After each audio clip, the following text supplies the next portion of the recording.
Radio Lomé, il est 12h30 minutes.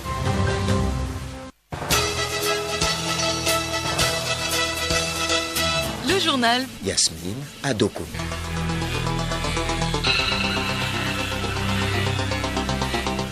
Madame, Monsieur, bonjour. Au sommaire de ce journal, première édition du dialogue interprofessionnel sur la fiscalité. L'Office togolais des recettes OTR forge ses outils pour accroître le civisme fiscal et ses recouvrements. La Miss Togo 2022, Adjo Jacqueline Estelle Tossou, va désormais se déplacer confortablement et en sécurité dans une voiture Peugeot 2008. C'est un cadeau de l'entreprise Japan Motors. La remise officielle a eu lieu ce jeudi à Lomé. En Côte d'Ivoire, Simone Gbagbo souhaite être invitée au dialogue entre pouvoir et opposition. L'ancienne première dame plaide pour la participation de toutes les forces vives de la nation. Et puis sport football, CAN Total Énergie Cameroun 2021, troisième et dernière journée des phases de groupe ce jeudi. En attendant leur dernier match, la Côte d'Ivoire, le Mali, la Gambie sont déjà qualifiés pour les huitièmes de finale.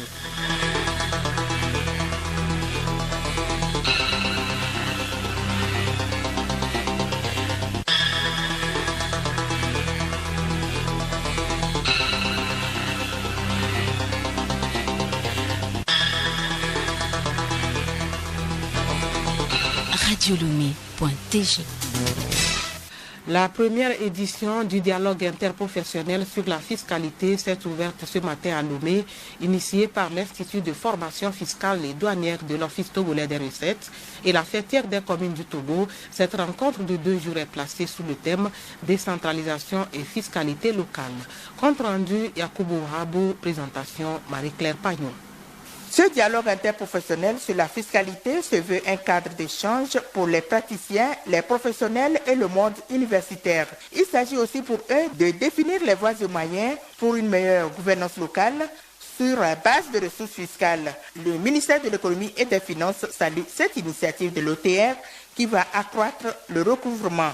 Kossi Tofio, directeur de cabinet du ministère de l'économie et des finances. Face aux enjeux de l'élargissement de l'assiette fiscale, il est impérieux de fédérer les énergies de tous les acteurs en associant à cet effet les professionnels, les universitaires, la société civile.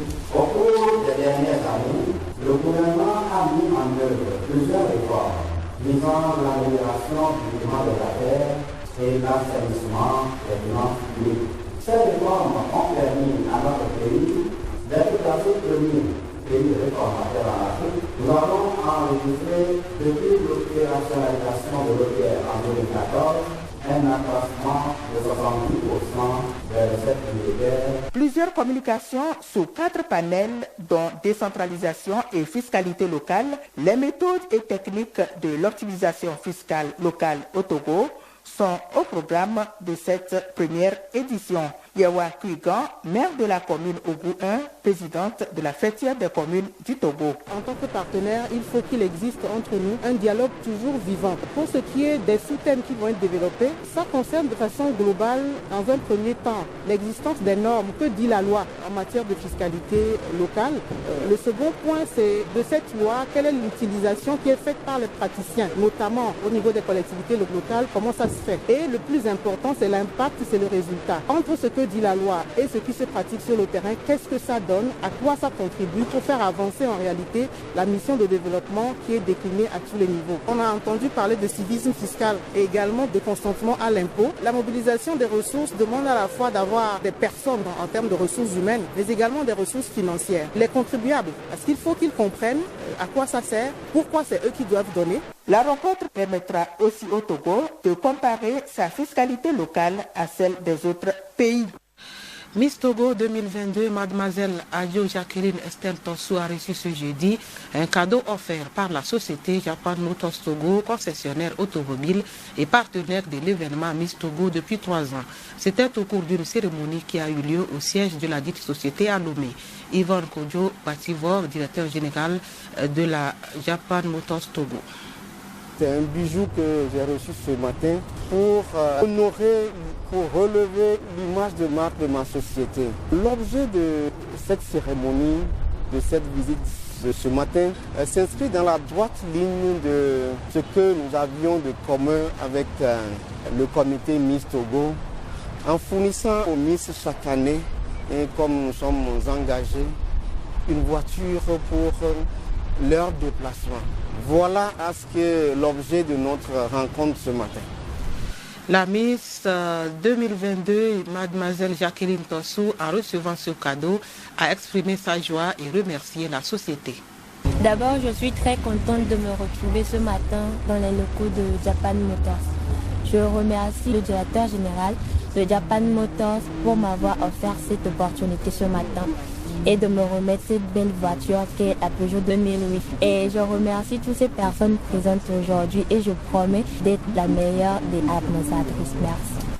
Pour rappel, Mademoiselle Adjo Jacqueline Estelle Tossou avait été retenue à l'issue de la dernière édition Miss Togo qui a rassemblé 25 candidates le 11 décembre dernier. Situation de la maladie à coronavirus au Togo, 64 personnes ont été testées positives hier, 357 personnes guéries ont été enregistrées, portant le nombre total de patients guéris de Covid-19 à 29 735. Un nouveau décès a été enregistré depuis mardi chez une personne non vaccinée et porteuse de comorbidité, portant le nombre total de décès à 264. Parlant de vaccins, alors que certains espèrent assurer que la Covid-19 entre dans une phase endémique et que les pays développés en sont à vacciner les populations avec des doses de rappel, la vaccination dans les pays pauvres ne va pas au même rythme.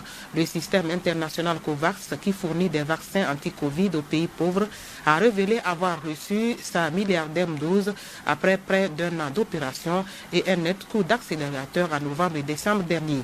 Pour poursuivre son action, COVAX a aussi indiqué avoir besoin de 5,2 milliards de dollars pour les 3 mois pour financer les doses de sérum pour 2022.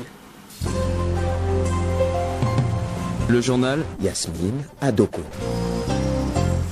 En Côte d'Ivoire, l'ancienne première dame Simone Gbagbo a demandé hier à être invitée au dialogue politique entre gouvernement et opposition qui devait reprendre ce jeudi. Lors d'un point de presse, elle a appelé le gouvernement à y associer davantage d'acteurs. Juliette Kandé. Selon Simone Gbagbo, toutes les forces vives de la nation doivent être associées au dialogue. Pour elle, il s'agit d'une démarche salutaire. Elle a aussi appelé à la rédaction d'une nouvelle constitution. Cette constitution n'est pas consensuelle. Elle a exacerbé les tensions et divise davantage les populations, a-t-elle déclaré en référence aux violences meurtrières qui ont émaillé la réélection d'Alassane Ouattara en 2020 pour un 3e mandat controversé. Simone Gbagbo a également souhaité la mise en place d'une commission électorale véritablement indépendante, dans laquelle les membres n'appartiennent pas aux partis politiques ou au gouvernement. Amnistiée par la justice ivoirienne en 2018, Simone Gbagbo n'est plus poursuivie pour crimes contre l'humanité dans la crise de 2010-2011 par la Cour pénale internationale depuis juillet 2021. Elle effectue peu à peu son retour sur la scène politique. Depuis septembre dernier, elle est la marraine du mouvement des générations capables, une plateforme réunissant ces mouvements de soutien. Au Congo démocratique, le procès sur le double assassinat en 2010 des défenseurs des droits de l'homme Floribert Chebeya et Fidel Banzana se poursuit à Kinshasa. La haute cour militaire a rejeté hier la demande de comparution de l'ancien président Joseph Kabila et d'autres personnes citées dans le dossier. Il a fait prévaloir son pouvoir discrétionnaire sur ce type de décision, mais aussi un vice de procédure dans la démarche des parties civiles. Et puis la Corée du Nord annonce une possible reprise des essais nucléaires lors d'une réunion présidée par le leader Kim Jong-un. Pyongyang a dit se préparer à une confrontation de longue haleine avec les États-Unis. Pyongyang n'a procédé à aucun essai nucléaire de missiles balistiques à longue portée depuis 2017 et à la suite d'une tentative de dialogue avec les États-Unis. Kim Jong-un avait rencontré notamment à 3 reprises l'ancien président américain Donald Trump. Mais depuis l'échec en 2019 du sommet à Hanoï entre les deux dirigeants, les négociations sont au point mort. Écoutez Radio Lomé sur le web sur le www.radiolomé.tg.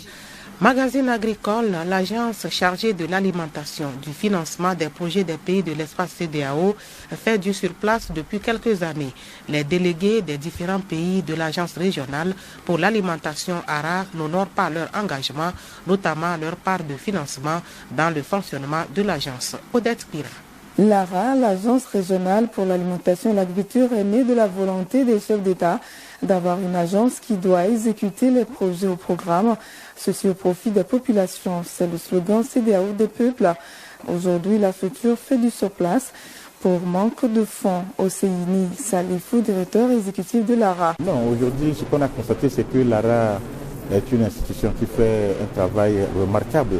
Ils font des interventions à travers les différents projets dans nos pays, dans le domaine agricole. Le seul problème qui reste, c'est qu'il y a un fonds qui a été prévu par les chefs d'État pour permettre un bon fonctionnement de l'ARA. Malheureusement, ce fonds aujourd'hui n'est pas opérationnel et l'ARA fonctionne sur les dons des partenaires techniques et financiers. Donc, ce qui ne permet pas véritablement de mettre en place la politique agricole de la CEDEAO. C'est un problème qui nous concerne tous pour que nous puissions travailler à atteindre cette politique-là. Les parlementaires de la CEDEAO convient chaque représentant de l'organisation régionale à jouer sa partition pour mobiliser les fonds nécessaires à la relance de l'ARA. Que chacun, au niveau de chaque délégation siégeant au Parlement de la CEDEAO, puisse discuter avec les autorités de son pays. Nous allons, au niveau du Parlement, prendre une recommandation et chaque délégation aura en ce moment la charge d'aller vers les autorités de son pays et de leur parler, de les toucher, de leur faire voir cette difficulté qu'a l'agence, la non-exécution, le non-fonctionnement du fonds. À jeudi prochain.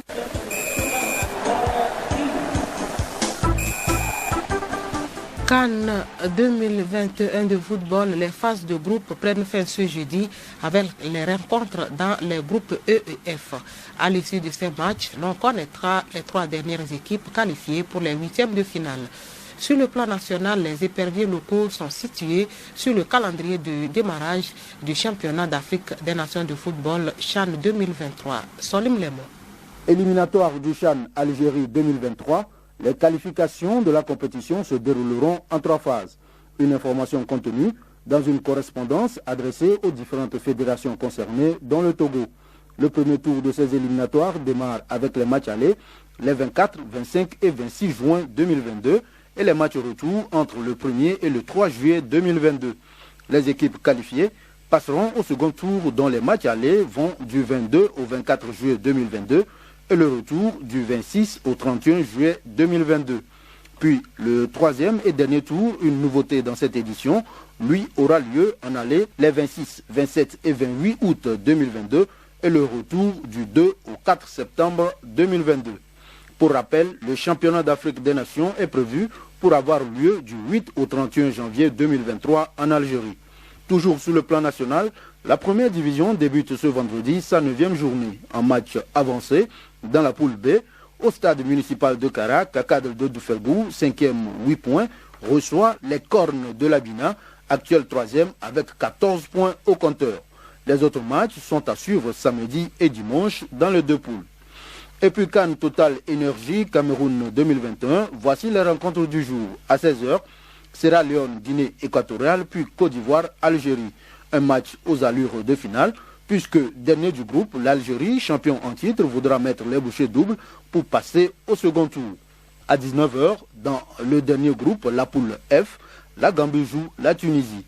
Une Tunisie qui, avant la rencontre de ce soir, est dévastée par le Covid-19. En effet, 12 joueurs tunisiens, dont le capitaine Wabi Kazri, sont testés positifs au coronavirus. La dernière rencontre oppose le Mali à la Mauritanie, toujours à 19h. En attendant ces rencontres, voici les 13 sélections déjà qualifiées pour les 8e de finale.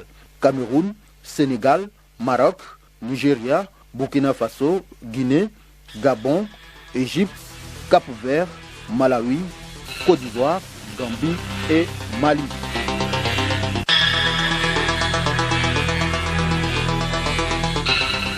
C'est la fin de ce journal dont voici le rappel des titres. Première édition du dialogue interprofessionnel sur la fiscalité. L'Office togolais des recettes OTR forge ses outils pour accroître le civisme fiscal et ses recouvrements. Et puis la Miss Togo 2022, Adio Jacqueline Estelle Tossou, va désormais se déplacer confortablement et en sécurité dans une voiture Peugeot 2008. C'est un cadeau de l'entreprise Japan Motors. La remise officielle a eu lieu ce jeudi à Lomé. Merci d'avoir suivi le journal.